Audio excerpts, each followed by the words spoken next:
And we are live. On camera's gonna get fired again. I just made this on camera. Literally just points it on. Hello everyone and welcome to Decking Awesome Games with our brand new game Bumper Bots on Titan. One or two of you may have seen this at previous expos last year. It was in the very early prototype stages at that point. Now it is in the later prototype stages. Bumper Bots is a worker placement game like one you probably haven't played before. Worker placement games, you're probably used to throw out your worker, get the resource, build something. Maybe try to get to a spot before everyone else does. Bumper Bots isn't quite like that. You are sending a colony of bots ahead of you to Titan to try and build habitats and colonize the planet before all the human inhabitants land, so that you can step off your rocket ship and you are ready to walk in and start living. But the bots may not exactly do what you tell them to. Communications between Earth and Titan are a bit chaotic at the best of times. It's really far away, circling around there, around Saturn. So you telling the bots to go and land there and get me that resource might not necessarily work. You take your bot, you tell him, go over here and get me my green and blue resource, and all of a sudden he decides, yeah, gotcha, go east. And you're like, no, I said this one. And he's like, yeah, I gotcha, I went east. Do not worry, I did not misunderstand you. However, you can increase your chances of getting better resources or getting the resources you actually want by stacking your bots. So if you place one bot out, you roll 6-sided dice to decide if you're going to stay where you are, go north, south, or east, west. If you place out 2 bots stacked on top of each other, you can roll an 8-sided dice to give you an even better chance of staying where you are or choosing a direction that you get to travel. If you think, I absolutely have to have these resources, there is no way about it, I have to have my resources, then you can stack 3 bots together and you can just plonk them out and go, they're mine now. No rolling dice, taller bots, better antenna, they do not misunderstand you, they know what you're talking about. One thing you do have to remember though is that you are not the only group trying to colonize Titan. There are up to 5 other groups coming alongside you who are trying to also build the best habitats and have the best domes and the most colony points, because everything is just gamified when you're in space. So they too might be competing for the best resources out there. So if you decide that you want to take your bot and place him down and get a green and red resource, another guy might come along and go, you know what, I fancy those green and red resources, and they move east-west and all of a sudden they shove you off. Maybe they even shove you into a deadly vortex and your bot gets destroyed. Who knows? But it is a gutting game. On top of competing against each other out there for the best resources and the best domes, you are also competing against the elements of space. To that end, you have a transparent, I'm going to hand that over to my lovely assistant. That's me. And you'll notice you can still see him through his fantastic storm. This devastating vortex storm is sweeping across the surface of Saturn. Now, for the most part, it's relatively harmless, except for the strong winds and the deadly vortexes. As it moves across, it alters the layout of the land. So some areas, as you can line it up for each of the rounds. It will line up with the thing. So some areas may be subject to more gravitational forces. So now instead of going north-south like the dice tells you, you might be dragged east-west instead. Or you might be dragged diagonally, or you might be thrown into a vortex. Maybe some resources aren't available now as they're covered. And as the rounds progress, the storm moves across the board, covering more area, covering more vital resources that you're going to need as the game goes on. So you can use it to your advantage if you want to bump people strategically, if you want to move on to prime spots, but you have to remember that the storm is fickle. It can just as easily push you off or send you in the wrong direction completely. As you have gathered go for it. As you've gathered resources throughout the game, you may want to start constructing some domes for yourself. These are what your human inhabitants are going to be living in and working on as they settle on Titan. So to this end, you have kind of a dome tree. It's kind of dome shaped, but I'm sure a good artist, when we get one involved, is going to help us out with that bad boy. If you know an artist who likes doing space drawings, you let us know, please. So as you build domes and resources, they will return back to you. So you might build a power plant on your first turn. Yeah, there you go. Got it. You might build a power plant on your first turn. That will give you a certain amount of colony points, 6 I think. Give you 6 colony points, but also at the start of the next round, you'll get a blue and a red, blue and a green resource to go with it. So the more domes you build, the more resources and points and features you're racking in. So it just becomes a race between you and the other colonists or the other colony bots to try and get the best habitat ready for the humans when they arrive. I just want to put it here just so it's Yeah, easier for them to see. You can put your guy here. Okay. To help you along the way, each team has developed a specific little custom bot, a little meeple in this case, who nicely stands up on top of your bots. They are there to help you along the way. So each team will have their own little bonus or their own little extra feature. Some guys, like the green guy, are parasites. So their custom bot will land down on top of another bot who's already getting resources, and they'll just get resources as well. Other guys, like the miner, are intended to go out and get double the amount of resources instead of just going out and getting single resources like all the other bots do. The collector, which lands and surveys a whole area, lets him grab resources from around him as well. So each bot has their own advantages, their own disadvantages. They work just like your normal bot, so you can place a single one out, roll a 6-sided dice, you can place out on top of another bot, that then counts as a double, roll an 8-sided dice, or place them out with 2 of your bots, and he works as a triple. You can just plant him out and he will do your bidding.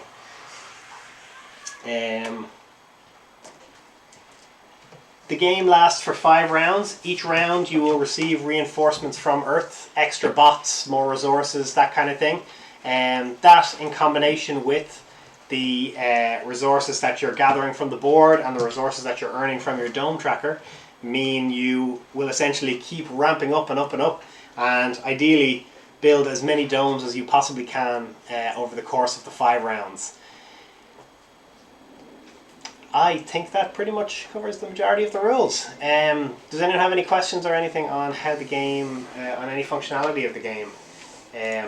Different areas of the board include things like these pink areas that are they're high, difficult to reach places. So usually you need to have a double bot with better signal and better ability to move to be able to go up into these areas.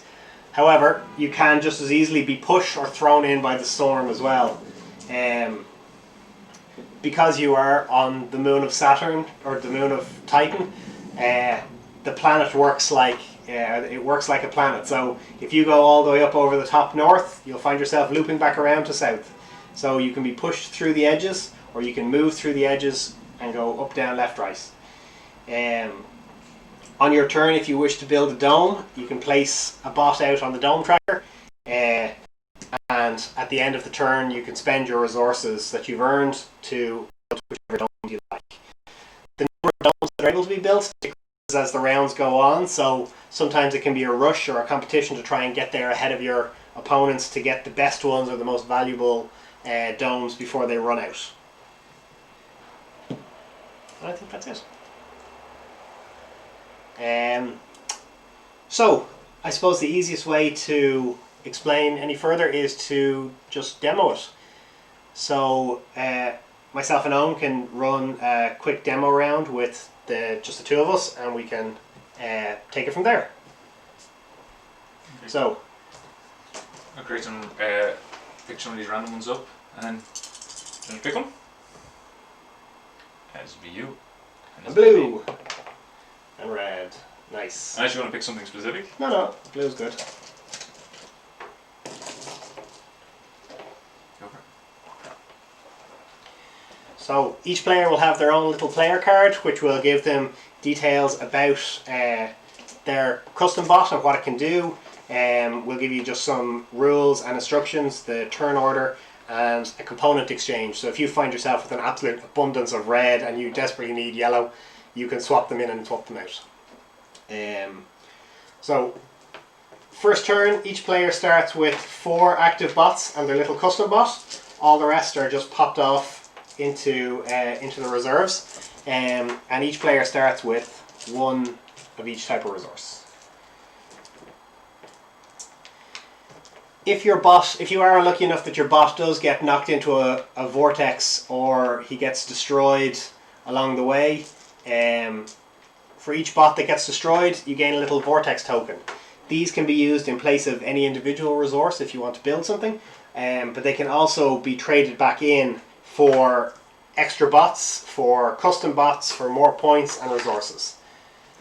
So if you end up losing a lot of bots to a vortex storm because you play with people who are maniacs and just out to knock you into vortexes, then it's not the end of the world. At least you've got some bonuses along the way to help you out.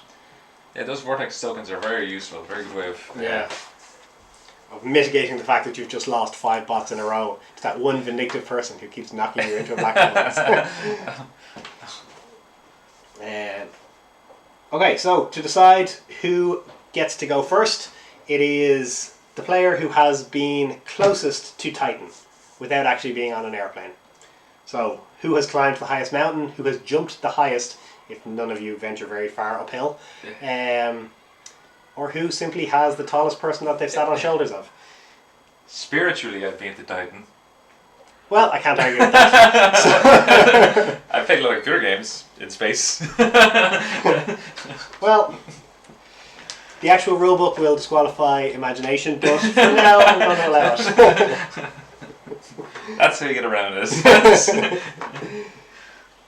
Right. So, go for it. Yeah. So I have a few options. I can go into the storm, which might sound like a kind of crazy thing to do, but because of the winds and where things can go, I can open up a few cool spots to kind of compete against. I don't really see a whole lot there at the moment. There's a couple of greens and a yellow and a red that looks nice. But I think I will. I think I want to get some domes going. So I'm gonna go over here, which is I'm trying to go for a green, red, and blue in one. Because I only place 1 bot, I'll roll the d6. Yep. Oh, and I got north south. So I want to head north, which means I get this little kind of color wheel, which means I can pick any symbol I want. So the important thing is you're not gathering resources as you're placing guys out. You wait until everyone's placed out their bots, because I might want those resources as well, and I might end up pushing on off any of the resources he wants. So. I think the vortex is open as well, do you? Yes. Can't remember. Yeah, so I'm going to start by trying to get another bot. East-west. So I have a choice of either losing a resource or gaining a blue and a yellow resource. Now, my only difficulty is, if something comes along and pushes me, I don't just move with the planet like I would normally. Because I'm caught up now in the gravitational storm, I get pulled along with it. So if anyone pushes me there, I get thrown into a vortex. So here's hoping no one else wants that bot.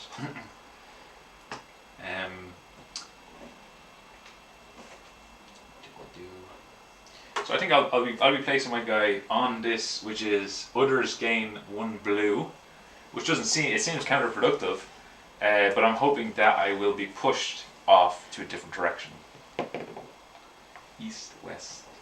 So I was the winds or the miscommunication has pushed me west, and I've got blue and a green. I know we keep rolling badly, but there is actually the option to stay where you are on these dice as well. We just don't seem to be rolling well today at all. Yeah, so this is you get to stay where you are. This is north south, and here is east west. And on the other dice, there's another symbol. If you place out 2 bots at once, you get to roll the d8, and that symbol there is you get to choose which direction you want to stay, or you can stay where you are. So it's like a wild card kind of symbol. Perfect. So I'm going to place out a double, and I'm going to use my custom bot, so that my custom bot is the collector. So he gathers whatever resources are on his own square, and he also gathers from one of the squares around him as well, without having to be on it. So I'm going to place him out here on this little triple bot, this little triple resource, because it means even that if I'm pushed away, I can still claim those resources as well. Now, one important thing about bots bumping into each other is that bots can push each other around all they want until they come up against a bigger bot. So if I have a single bot who's trying to push a double bot out of the way, he's just going to bump into him and not be able to move. He's going to have to go the other direction. Whereas a double bot pushing a single bot is just going to shove him right out of the way. So I might push Owen off, gain any resource to lose any resource. I'd be devastated. Oh, so I got to stay where I am. So my collector will remain there on the 3 resources, and then I can also choose one of the other tiles around me to activate. Nice. That was a good roll. It was. So I've got a good spread of different kind of resources at the moment. Bam bam bam. I think I still want bot though. I'm gonna go here. I'm gonna go over to lose 1 resource. I'm not sure if my minor means I have to then lose 2 resources, do I? Yeah, anything to do with resources, you have to. Yes. Ooh. And I'll go over here and I'll pick up 2 red. So because Owen's ability as a miner allows him to gather any resource twice, it means that he will get 4 red for being on that tile, assuming he stays there until the end. So I've got a good selection of resources gathered, so I think for my next bot I'm going to place him out in the build area, which means that at the end of the turn I'll build a dome with some of the resources I have collected. I would also like to do that. However, I'm not sure enough. I'll just build. I know I'm going to build, so I might as well just build. So I'm going to place my bot out in the storm this time. Because I'm placing him in the storm, when I roll the dice, if I land on stay where I am, the bot will land and do exactly what he's told. He'll stay right there. If I roll north, south, east or west, the bot will be pulled along in the gravitational storm. Once he tries to start moving, he's going to be dragged along in that. So this is one of the situations where I can try and use the storm to my advantage. Because if I roll a direction and my bot has to move, he's going to be dragged from his resources up into a new bot. Stay where I am. Damn it. I wanted that new bot.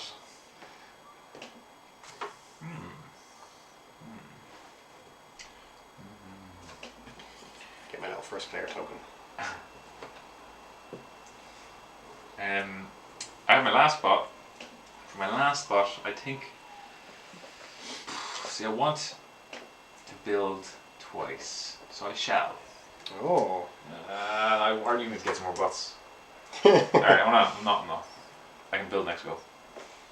So this is the trade-off you have to weigh. You can build extra domes, you'll get more points, and you'll start that resource engine running, so you'll gain a lot of resources as it goes on, but you're sacrificing bots early on in the game that you might need to gain resources off the board, or to get key elements that you need, or even just to push other people off certain squares you want. Yeah, so it's that balancing of bots. So, I'll go north. Nice. Yeah, obviously in this it's a 2-player game, but even in the first round of a 4-player game or 3-player game, people are pushing each other. People are trying to It gets mess very chaotic. Yeah. Yeah. In a 2-player game, it can be a bit easier to gather resources because there isn't as much competition for them. So because of that, the bottom round on the dome tracker isn't available. That's only when you're playing with 4 to 6 players, because you want to build domes so that you're getting resources and you don't have to compete as much on the board. Even though there's always competition, there's always bumping.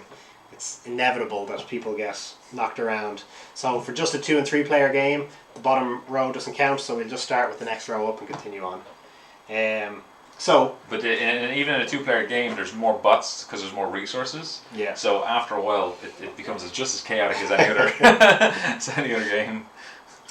So once all the players have placed out their bots, and depending on building or lost bots to vortexes, it might happen at different times. So once all the players have finished placing out their bots, we gather up our bots and collect our resources. This is kind of just done on an honesty policy thing, so instead of just going one by one and this game taking 20 minutes just to collect all the resources, everyone just picks up their bots and gathers the resources themselves. Cool. Do you want to do your guy first, the special guy? So I'll do my custom bot. So he gets the tile that he's on. So he gets a green, a red, and a blue. But because of his ability, he also is allowed to gather from one of the tiles around him. So I'll also gather a yellow and a green from this one over here. And then once they're done, they come back onto my board and they're available for the next turn. Remember to keep your little stack of spare bots separate so that you know how many you have out of use as well as in use. My minor was on 2 red, so I get 4 red. Nice. A lot of reds. Won't be having to worry about those too much. So gather up the remaining resources. God, I could have built loads. Never had that successful the first round. And I can pick any thing I want. I want yellow. Nice. So I get to build first. So I'm sorely tempted to go up the high points track, but it doesn't give me any resources. Oh, I'll go up the bot production track. So I'll place my bot out here. I'll spend my resources, so 2 green, 1 blue, and 2 red. Return them back to the center, and then I get 5 colony points for that. Nice. So my guy moves up to 5 points. I will take a little bit of a different approach. There's the biosphere and the power plant, which I've gained enough resources for. That's what I was conflicted about. I wanted to build both of those early, because they give you this wild card symbol, which is good if you're kind of a little bit struggling to figure out what to put in. I'm just going to pick the biosphere because it gives you more points. Nice. I'm not sure. There's not how else thought going into it.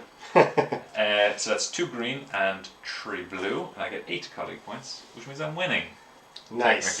Technically.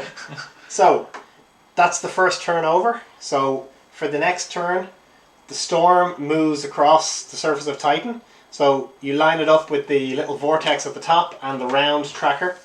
The vortex at the top. See it over the bots. Yeah.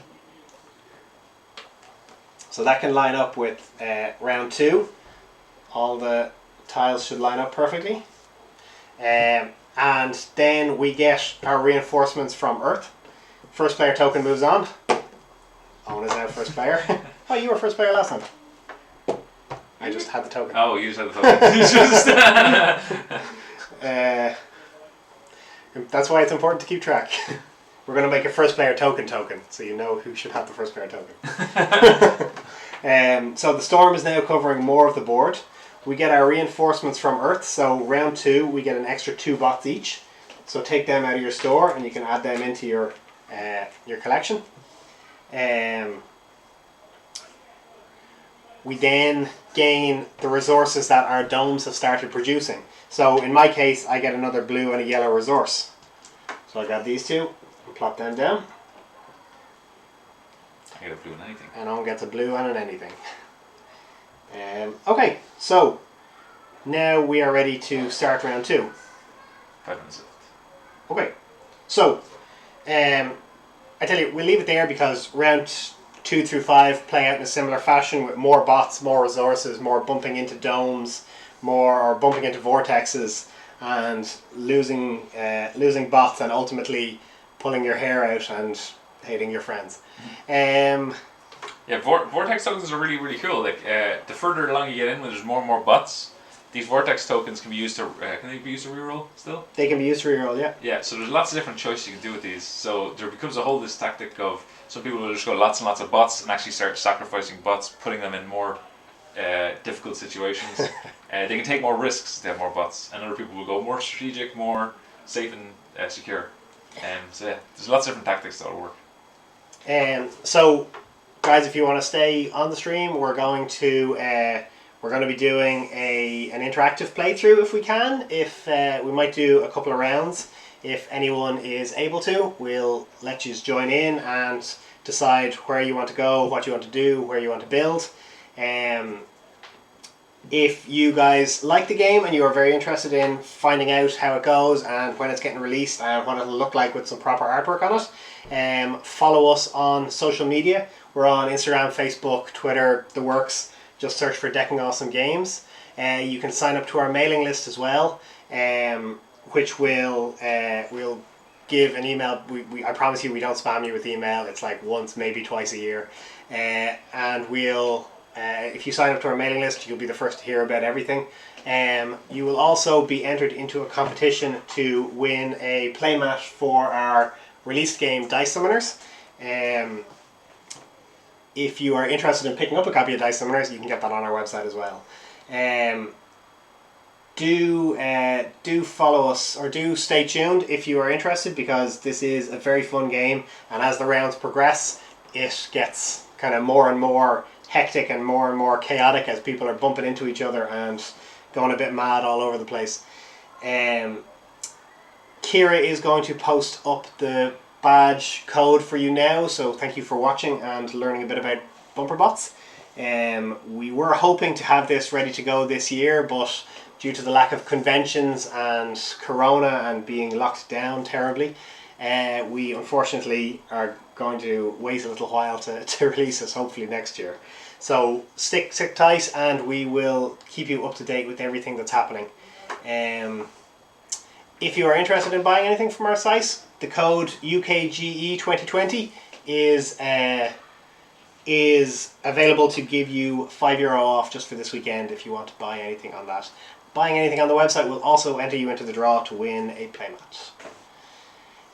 Thank you very much for listening. If anyone has any questions or anything, I haven't been looking at the chat, so I'm assuming that no one has said anything. That means my explanation was perfect. It needed no more. But if anyone does have any questions or they're interested in the game or anything like that, feel free to either post up some questions, hang on and maybe play an interactive game. We might continue on from where we are since we're already set up. Or follow us and get involved. Thank you very much for listening, guys. We'll be back in 2 minutes.